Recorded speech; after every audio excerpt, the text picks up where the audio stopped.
Now magnetism lesson 11. In last lesson magnetism 10 I had solved 5 numericals. Let us solve another 4 numericals. The first one to begin with, a magnet of length 14 centimeter and magnetic moment M is broken into two parts of length 6 centimeter and 8 centimeter. 8 plus 6 is 14 centimeter. They are put at right angles to each other with the opposite poles together. Then what you have to find? The magnetic dipole moment of the combination. So the initial magnet, which was of 14 centimeter length, is now broken. The moment magnet is broken, the pole strength does not change, but the magnetic moment changes because the length changes. So the 8 centimeter one, I am showing it here, south pole, north pole. The 6 centimeter one, I am showing it here, south pole and north pole, because it is given the opposite poles are together. South pole of this and the north pole of this are together. So your initial magnetic moment, when the length was 14 centimeter, length into pole strength was your M. Initially, means when the magnet was initially of 14 centimeter, south pole, north pole, the distance between them was 14 centimeter, pole strength M and M, so the magnetic moment was pointing this way. And as we know, magnetic moment is equal to length times the pole strength, so 14M.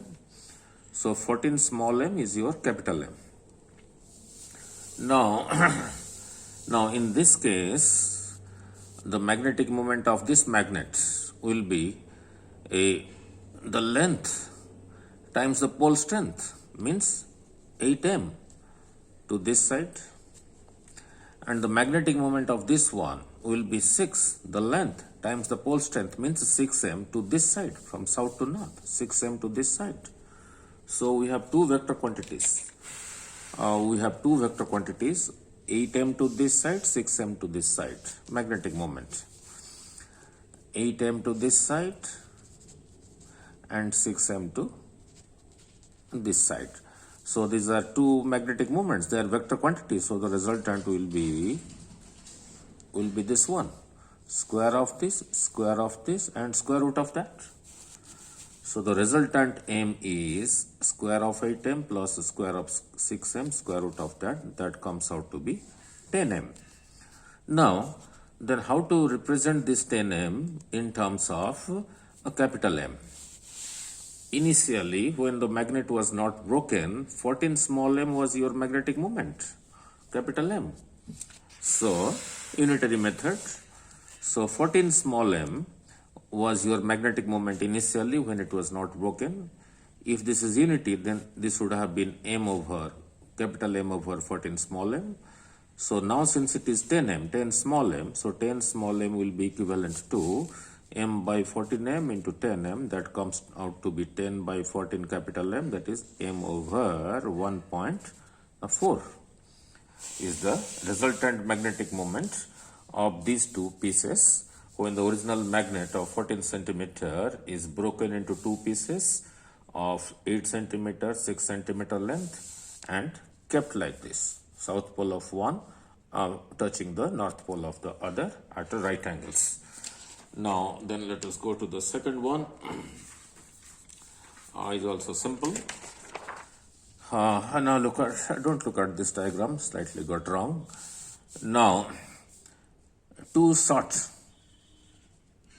you have to be careful here. Two short bar magnets of magnetic moment M, each have magnetic moment capital M, are placed at a distance 2d apart.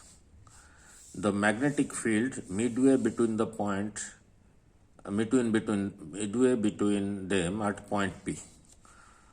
So will be how much? Whether A, B or C or D, the choices are given. Now let me explain. You have to be careful. Those two magnets are short bar magnets. Now this is one short bar magnet. This is another short bar magnet. The point P is on the axial line of this magnet, and the point P is on the equatorial line of this magnet. If you look at it like this, then it will be convenient to you. The point P is on the equatorial line of this, and the point P is on the axial line of this. And the distance between the center of this magnet, the point P, is D, and the distance between the point P and the center of this magnet is also D. The diagram is slightly long. This magnet should have been little more to this side, so that the distance D and D become equal. But anyway, take them as equal. This distance is D, this distance is also D. And what you have to remember is, in theory lessons, for a short bar magnet,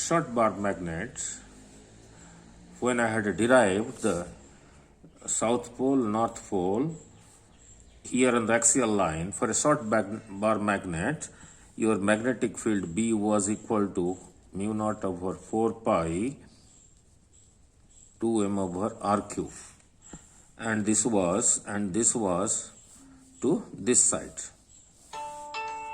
And similarly,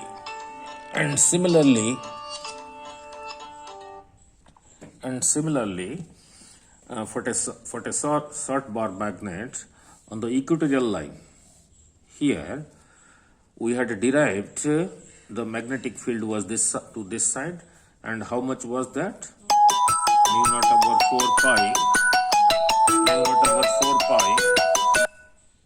Mu naught over 4 pi m over r cube. This was to this side, and this was along the axial line. This is what we have derived in the theory lessons. Now we will apply these two concepts to find the field at P. For one magnet, P is on the axial line. P is on the axial line of this magnet. For the another magnet, for this magnet, point P is on the equatorial line. Is on the equatorial line, right? So, and we have derived in our theory lessons, if the magnets are short, means the length of the magnet is very, very less than the distance where you are finding on the field. For axial line, B was mu naught over 4 pi 2m over r cube. Here the distance is taken as D, so D cube. And for equatorial line, it was mu naught over 4 pi m over r cube. I have written it D cube because the distance is taken as D. So this is one magnetic field, this is another magnetic field. Now let us see how these two fields are aligned. Means what is the angle between them. Then we can apply vector laws to find out. Now for this magnet at this point is on the axial line. So this field for a short bar magnet will be to this side. So that is what I have shown here. Mu naught over 4 pi 2m over d cube towards this side from south to north for this magnet. Now for this magnet where the point P is on the equatorial line, I had shown it in theory lessons. It was directed from north to south. So if you tilt it like this, it is directed from north to south, means to this side, which I have shown it here. From north to south, B2 mu naught over 4 pi m over distance, cube of the distance. So we have two fields at right angles to each other, and they are vector quantities. So the resultant of this and this will be this one. Will be square of B1 plus square of B2, square root of that. So this net field will be square of B1 plus square of B2 and square root of that. So the resultant is B is equal to B1 square, B2 square, square root of that. Just substitute these two values.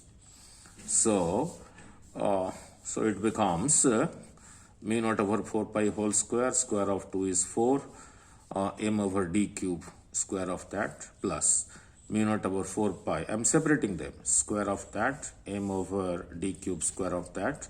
This term is here, the same term is here, so it is taken common. So I'm left with 4 plus 1, that is 5. So this is in square term. So when you take out from the square root term, it becomes mu naught over 4 pi m over d cube square root of 5. So your net field B is mu naught over 4 pi m square root of 5 over d cube, right?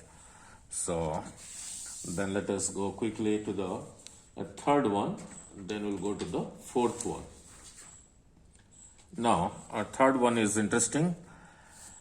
How much work is done to rotate a magnet of dipole moment m in a magnetic field B through 180 degree if the magnet was initially in the stable equilibrium position? 4 choices are given, A, B, C, D. Now, first of all, we have to understand which was the stable equilibrium position. If you look at my theory lessons, magnetism, the stable equilibrium position was that position in which the energy was minimum energy position.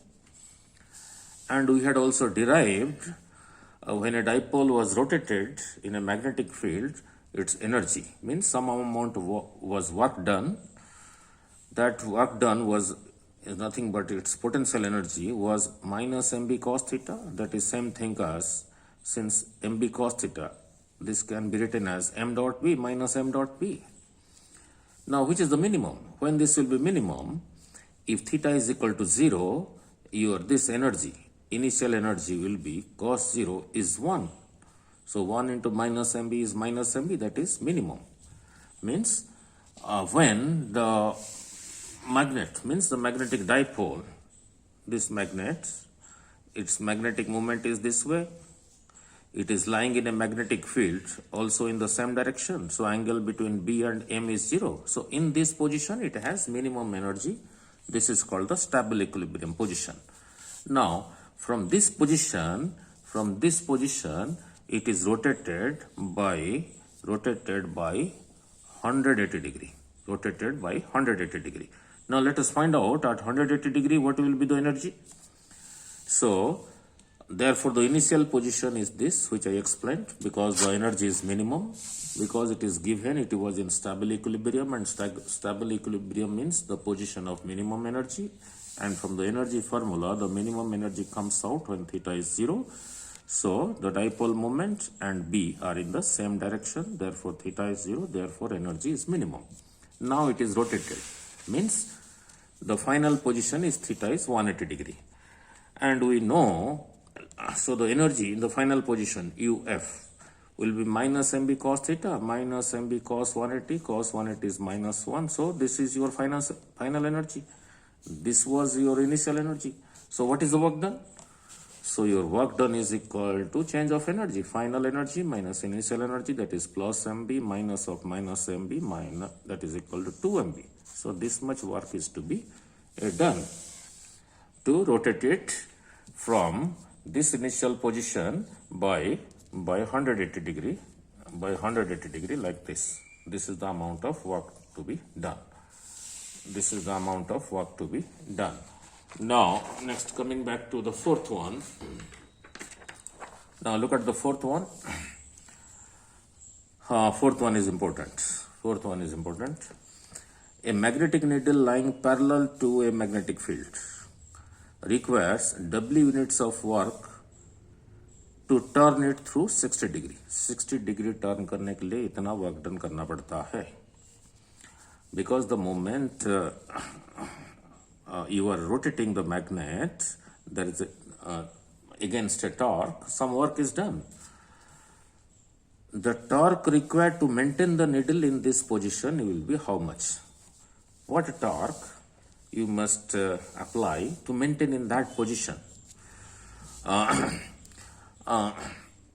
look, so these are the 4 choices given. Therefore the final energy is nothing but the integration of the work done, dW, from position theta 1 to theta 2. dW I have explained, it was tau d theta. The tau was equal to mb sine theta, and d theta by small angle which it is rotated. So this comes out to be minus mb cos theta 2 minus cos theta 1. Remember here theta 1 is the initial position, theta 2 is the final position. So if I write it, if I take this minus inside, this becomes plus mb cos theta 1 minus cos theta 2. Theta 1 initial position, theta 2 final position. Now it is given it was initially lying parallel to the magnetic field. It was initially lying parallel to the magnetic field. Means the magnetic field was this way and magnetic needle. Magnetic needle is also a magnet. South, north. Means its magnetic moment was this way. So it was lying initially parallel. Means angle between B and M was 0 degree. So initial position, that is theta 1 is equal to 0 degree. So cos theta 1, cos 0 is 1. Final position, when it is rotated to the position theta is equal to 60 degrees. Means theta 2 is equal to 60 degrees. So I put cos 60.